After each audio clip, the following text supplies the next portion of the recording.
Este é o lacconcursos.com.br, eu sou Rodrigo Belmonte, e aí meu amigão, minha amigona, preparados para mais uma aula de Direito Constitucional? Hoje, conforme prometido, a gente vai analisar princípios constitucionais aplicados à administração pública, mas são os princípios implícitos, exatamente, aqueles que não estão expressos, previstos, destacados no texto da Constituição da República. Preparado? Vamos lá? Seguindo, olha só, a introdução da aula de hoje diz pra gente o seguinte: a gente tem doutrina e jurisprudência. Por que doutrina e jurisprudência?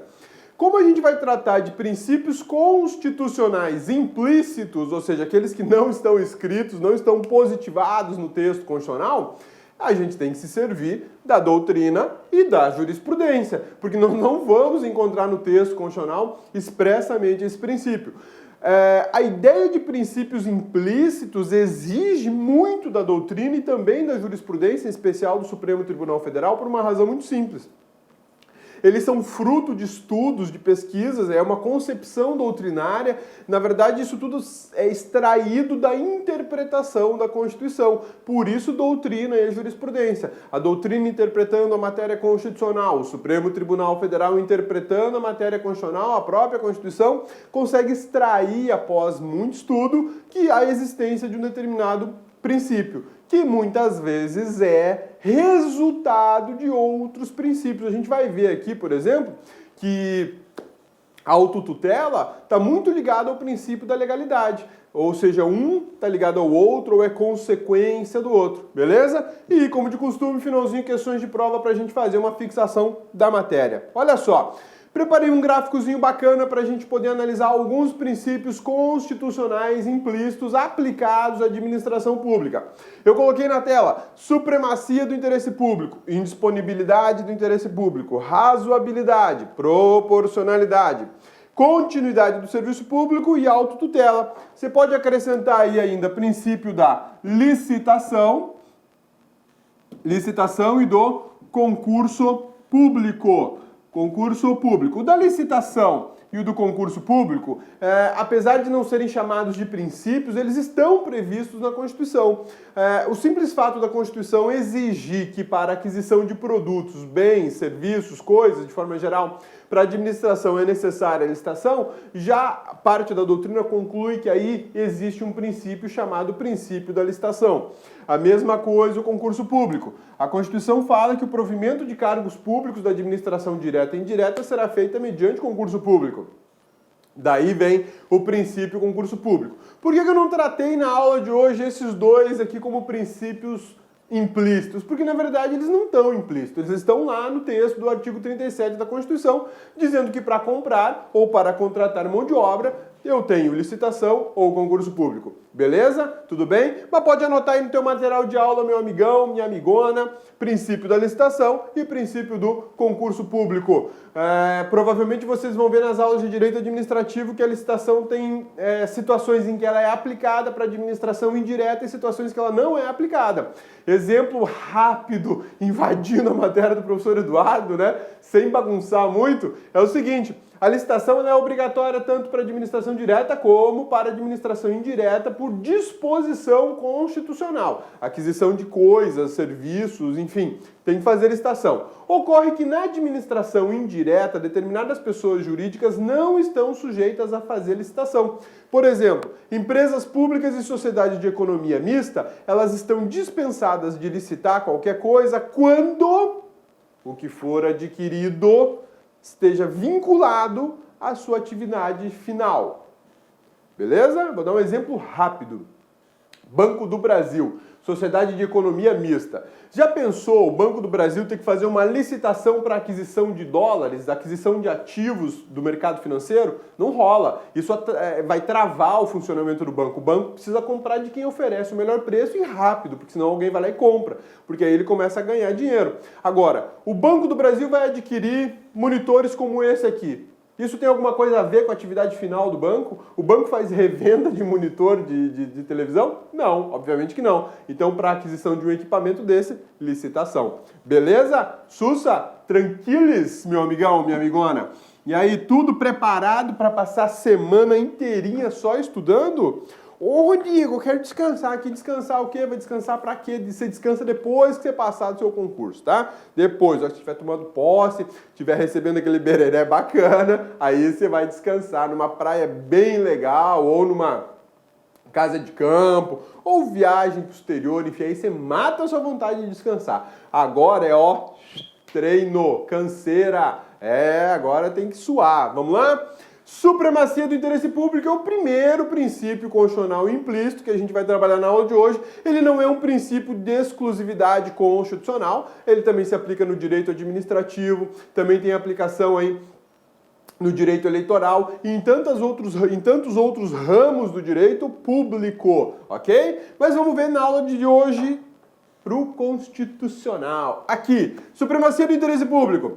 Decorre do regime democrático e da representatividade popular. Olha só que bacana. A gente sabe muito bem que o regime político no Brasil é o democrático. Isso está previsto no artigo 1º da Constituição Federal de 1988. A Constituição já destaca pra gente que o Brasil, a República Federativa do Brasil, formada pela União de Estados, Municípios e Distrito Federal, União indissolúvel, né, de Estados, Municípios e Distrito Federal, constitui-se em Estado democrático de direito. O regime democrático brasileiro, o regime político, e é o regime democrático brasileiro, anuncia que, tendo em vista a existência de uma democracia, tendo em vista que é uma república democrática, prevalece o interesse que é público, prevalece o interesse que é da república, prevalece o interesse geral. Daí a ideia de supremacia do interesse público, em especial sobre o interesse privado. Esse é um dos princípios basilares, fundamentais, estruturais daquilo que a gente chama de regime jurídico de direito público. Muito, mas muito visto nas aulas de direito administrativo e de administração pública também. Por que isso? Porque quando a gente fala que o interesse público prevalece sobre o privado, de regra, tem suas exceções, mas ele prevalece sobre o privado, eu estou dizendo o seguinte, olha, prevalece aqui o entendimento de que a opinião geral, o interesse geral, o direito, digamos assim, geral da sociedade, da república, do povo, prevalece sobre o interesse de um indivíduo só. Um exemplo bacana sobre isso, olha aqui. Desapropriação. Desapropriação. A gente já viu nas nossas aulas do artigo 5º que sobre a desapropriação, o que nós temos aqui? A perda da propriedade. Ok? Perda da propriedade. E eu lembro que nas nossas aulas do artigo 5º eu brinquei com você, meu amigão. Falei, ó, você acabou de passar no concurso público, construiu sua casa muito bacana, e chegou o poder público e falou, ó, vou passar uma rua aqui na sala da sua casa. Preciso desapropriar seu imóvel, né? E ainda disse, na desapropriação não é possível oposição particular. Não é possível oposição particular. O que era isso quando eu falei para você? Você pode falar para o Estado, eu não quero que passe na minha casa, passa na casa do vizinho. Até fiz essa brincadeira em aula. Por que isso? Para deixar claro o seguinte, não interessa aqui a vontade do particular numa desapropriação, porque a desapropriação, ela corresponde a um interesse geral, a um interesse público. Então, nesse momento, mais vale esse interesse geral do que o interesse individual, particular, privado de uma ou duas pessoas.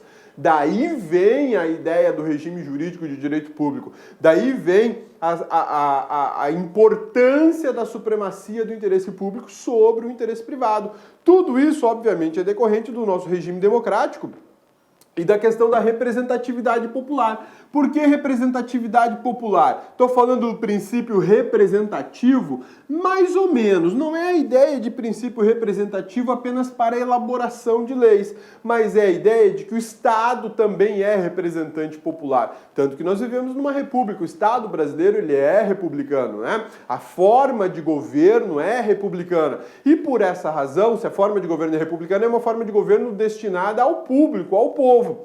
Se é assim, essa representatividade popular, que é republicana,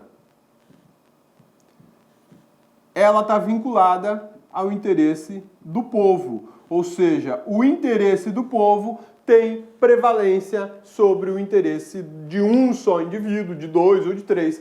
Prevalece aqui o que a gente chama de vontade geral, de interesse geral, né? Olha só, interesse público decorre da Constituição Federal e das leis indicadoras da vontade geral. Vontade geral, era para ter negritado aqui, mas o cabeça esqueceu de negritar.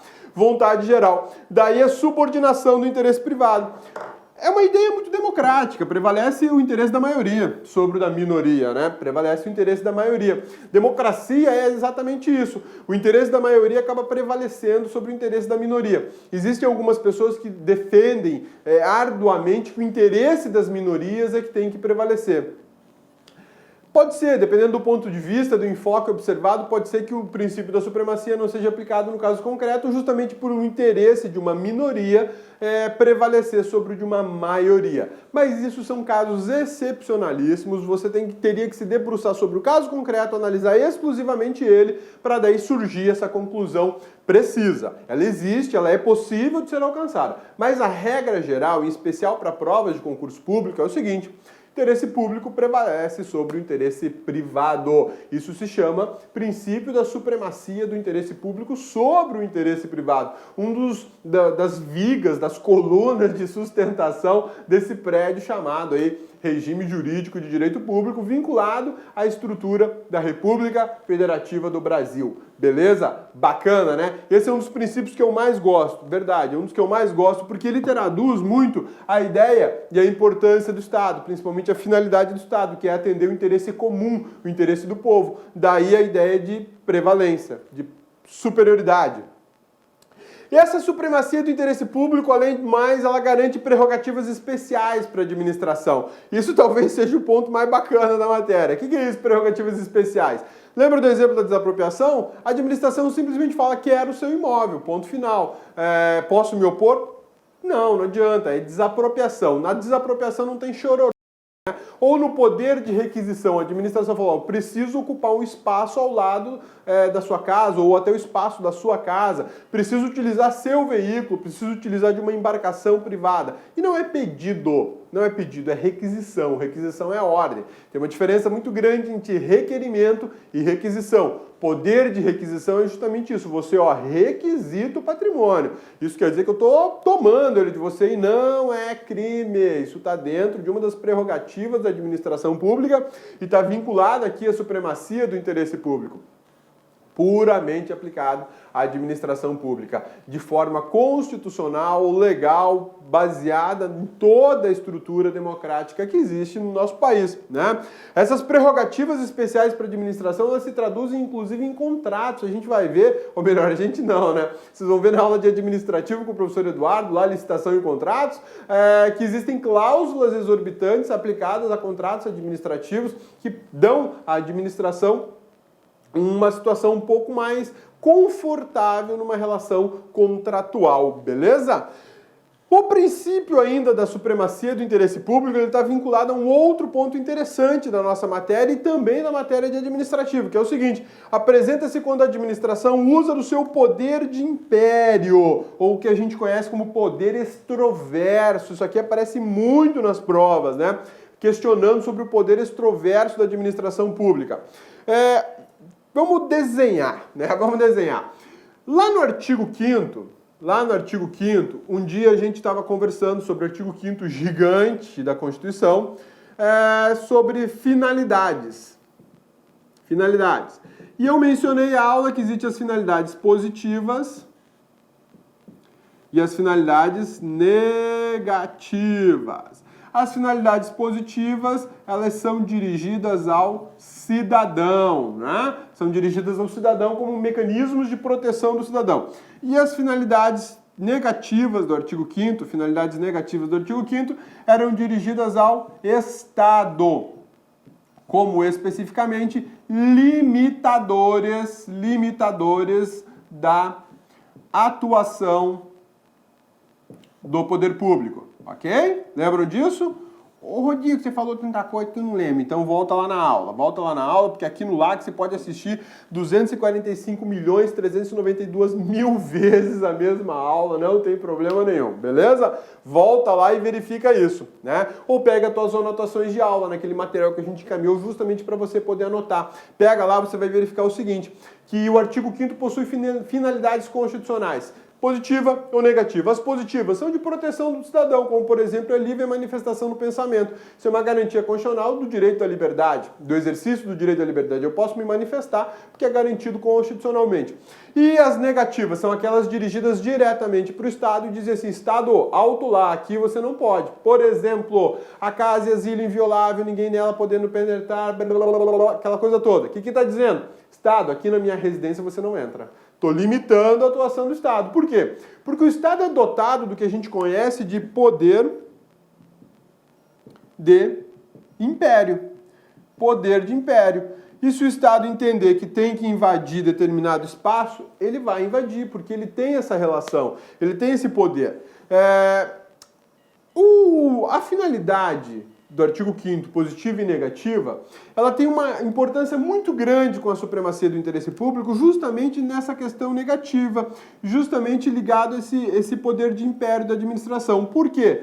Porque esse contexto de poder de império e limitação negativa do Estado, esse contexto aqui que eu tô separando aqui, ele é aplicado em relações verticais. Deixa eu apagar aqui em cima para a gente poder continuar escrevendo. Em relações verticais, são situações assim. Estado, cidadão. Isso a gente estudou lá no artigo 5º como eficácia vertical das garantias fundamentais do artigo 5º. Olha que bacana isso, né? Por que a gente gastou um tempo enorme lá no artigo 5º? Porque o artigo 5º é uma base fabulosa para estudar todo o restante da matéria do direito constitucional. Quando a gente chega na administração pública e verifica que a supremacia do interesse público, eu tenho que observar o seguinte, nas relações de caráter vertical, ou seja, o Estado está por cima e o cidadão está por baixo. Nessas relações, prevalece o interesse estatal, que nada mais é que a vontade geral. Prevalece o interesse estatal, que nada mais é que o interesse público prevalece sobre o interesse privado. Mas como se dá uma relação dessa sem limite nenhum? Existem limites. O poder de império estatal, ele sofre limitações que são decorrentes justamente das finalidades negativas do artigo 5º, que são aquelas finalidades de limitar o poder do Estado. Então, a supremacia do interesse público, por que eu estou te falando tudo isso? Para você chegar na seguinte conclusão, meu amigão, minha amigona. Rodrigo, eu já sei a conclusão. Uai, manda aí então, amigão, qual que é a conclusão? Tudo isso aí é para dizer o seguinte, a supremacia do interesse público sobre o interesse privado é relativa. Ela sofre limitações, tem exceção, não é uma garantia absoluta do Estado. Ô, amigão, show de bola, é exatamente essa a ideia. Quando a gente fala em supremacia do interesse público, a impressão que se tem é que tudo para o Estado vale. O Estado pode tudo porque ele tem um interesse que prevalece sobre o interesse do cidadão. Não é essa a ideia que é jogada inicialmente?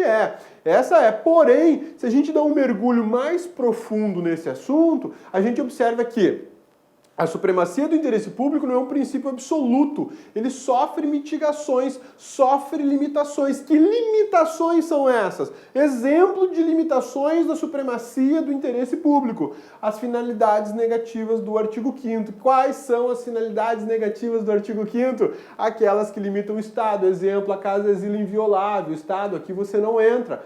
Isso tudo está num contexto chamado de eficácia vertical das garantias fundamentais do artigo 5º. Bacana, né? A gente consegue trabalhar a Constituição como um todo. Eu lembro que quando eu estudava a interpretação da Constituição na faculdade, eu ficava me perguntando, mas como a Constituição é um todo? Afinal de contas, são 200 e tantos artigos, 250 mais precisamente. Como é que eu vou achar uma vontade única, né? Juninho não tinha entendido ainda que a Constituição é uma coisa só. Ela tem uma vontade única. E eu precisava entender que isso é um sistema que se equilibra o tempo inteiro. Quando eu tenho um dispositivo proibindo o Estado de fazer alguma coisa, é porque em algum ponto da Constituição existe uma outra regra dizendo que o Estado pode fazer. Isso é freios e contrapesos, checks and balances. Essa é a beleza do direito constitucional. Por isso que é uma matéria muito bacana, né? Então, quando a gente fala do poder extroverso da administração, quando a gente fala da supremacia do interesse público, a gente está falando de relação vertical, a gente está falando de eficácia vertical dos direitos e garantias fundamentais previstos no artigo 5º. E meu amigão, minha amigona, não vai esquecer que a eficácia não é só vertical. Lá no artigo 5º, a eficácia daquelas normas são também horizontais, entre particulares. Por quê? Vertical e por que horizontal? Vertical, porque o Estado está numa situação superior, ele está acima, ele está numa relação de hierarquia, digamos assim, né? Uma situação de supremacia em relação ao cidadão que está aqui embaixo. E o horizontal, porque os particulares estão no mesmo plano de igualdade, então não existiria aí uma diferença de status, digamos assim, beleza? Sussa, tranquilo, né? Bacana essa matéria de supremacia do interesse público. Onde é que ele é inaplicável? Supremacia do interesse público, tem muita gente boa que por aí que pensa o seguinte, que ela é aplicada em qualquer ato administrativo. Não. A supremacia do interesse público sobre o interesse privado sofre limitações severas, tanto pelo texto constitucional, como pela jurisprudência e até pela legislação. Voltando ao ponto anterior, eu tenho supremacia do interesse público em relações verticais. O Estado está por cima da carne seca, né? Mas existem relações, e vocês vão ver isso lá no direito administrativo com o professor Eduardo, existem relações em que a administração está no mesmo pé de igualdade que o particular. Por exemplo, a administração está fazendo a locação de um prédio para instalar um órgão público. Essa relação, locação de um prédio para instalar um órgão público, é uma relação entre particulares. A administração não tem prerrogativa nenhuma nessa situação. Ela não está se utilizando do seu poder de império, do seu poder extroverso. Beleza? Então, olha só, quando é que é inaplicável o princípio da supremacia do interesse público? Atos de gestão, atos de mero expediente. Meu amigão, minha amigona, vocês estão estudando para fazer concurso, por exemplo, para o Tribunal Regional Federal aí da região de vocês. Lá no Tribunal Regional Federal, vocês vão praticar atos de mero expediente, atos de juntada de documentos, atos de emissão de certidão, atos de fotocópia e por aí vai. Né? Tem um monte de atos que a estrutura judiciária pratica. São atos de mero expediente, ali não existe nenhuma supremacia, não existe uma imposição estatal sobre o ato. Não é essa a ideia, né? Atos como atuação como agente econômico. Quando o Estado interfere na economia, ele muitas vezes ele não age com supremacia. Ele age, na verdade, como que eu posso dizer? Ele interfere como um mediador. Ele procura equilibrar, muitas vezes, da demanda para a oferta. Isso gera um equilíbrio da economia. O Estado é um interventor da economia no Brasil. O Estado brasileiro é interventor. Ele injeta dinheiro e tem hora que ele tira o dinheiro da economia. Por que ele faz isso? Para gerar um equilíbrio do sistema econômico e do sistema financeiro brasileiro. Nesse momento, ele não age com supremacia. Ele age como um mediador, um equilibrador do mercado que muitas vezes a iniciativa privada desequilibra, né? Ou por especulação, ou por ausência de matéria-prima e por aí vai, né? E atuação como particular, lembra quando eu falei da questão da locação? Exatamente, nesse momento o Estado não está numa relação de superioridade, ele está num plano de igualdade com os particulares. Das prerrogativas da supremacia do interesse público, a gente pode destacar algumas que são bem importantes e a gente tem que ter em mente essas até como exemplos de fixação, que é a seguinte: intervenção na propriedade privada. O Estado faz intervenção na propriedade privada. Exemplo: a desapropriação, a requisição, ou o uso da coisa particular. Isso tudo passa pela ideia de intervenção na propriedade privada, servidão administrativa, tudo isso é decorrente da supremacia do interesse público, que por sua vez está vinculado justamente ao princípio republicano e democrático, que traduzem a vontade geral. Por isso que prevalece o interesse público, porque esse é o interesse geral. Cláusulas exorbitantes, isso é muito típico lá dos contratos administrativos, cláusulas exorbitantes, vou te dar um exemplo muito bacana. A administração pública contrata aí uma empreiteira para fazer uma obra pública qualquer, beleza? E aí a administração pública não paga a empreiteira.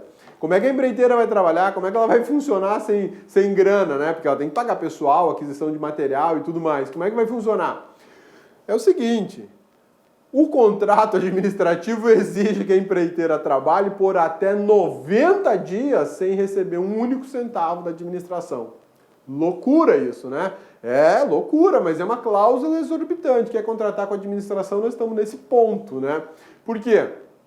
Prevalece o interesse público. É o teu sacrifício aí que você vai fazer para beneficiar a administração pública e beneficiar a sociedade de forma geral. Cláusula exorbitante. Ela não é ilegal. Se fosse entre particulares, nós poderíamos chamar isso de cláusula leonina. Por que cláusula leonina? Porque no direito civil, que é o regramento aplicado para particulares, existe uma proibição do uso de cláusulas leoninas, cláusulas que geram desequilíbrio contratual, cláusulas que oneram excessivamente uma das partes. Aqui no direito constitucional e aqui na ideia de supremacia do interesse público, quer contratar com a administração, meu amigão? Prepara-te porque nós vamos onerar esse contrato sim. É por isso que existe todo um regime jurídico específico para contratos administrativos, porque senão a administração só ia dar patada nos outros e não ia poder ser responsabilizada. Então a ideia da supremacia inclui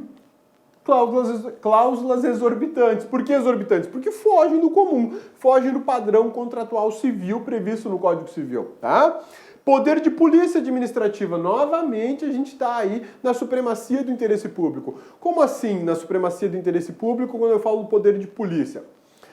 É o seguinte, o poder de polícia é o poder de fiscalização. Quando eu falo polícia administrativa, eu não estou falando aqui da PM, da Polícia Civil, não estou falando disso não, tá? Não estou falando de segurança pública, estou falando de polícia administrativa, fiscalização. É o auditor da Receita Federal, é o auditor do Tribunal de Contas, é o fiscal de determinado conselho regional. Isso é o quê? Poder de fiscalização. O Estado possui, é dotado desse poder de império de fiscalizar a vida do particular e, inclusive, limitar o exercício de garantias fundamentais. Show de bola, né? Mas eu acho isso fantástico, fantástico. Vou te dar um exemplo bacana disso, né?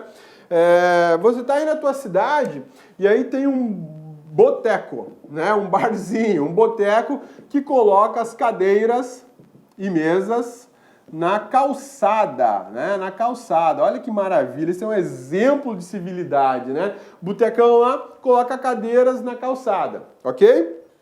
É boteco ou é boteco? Vamos mudar então, porque eu não lembro se é bo ou boteco, né? Boteco ou boteco, vamos fazer assim, bar. Pronto, um bar, né? Um barzinho, né? Coloca cadeiras na calçada, beleza? A calçada foi feita para quê? A calçada é extensão do boteco?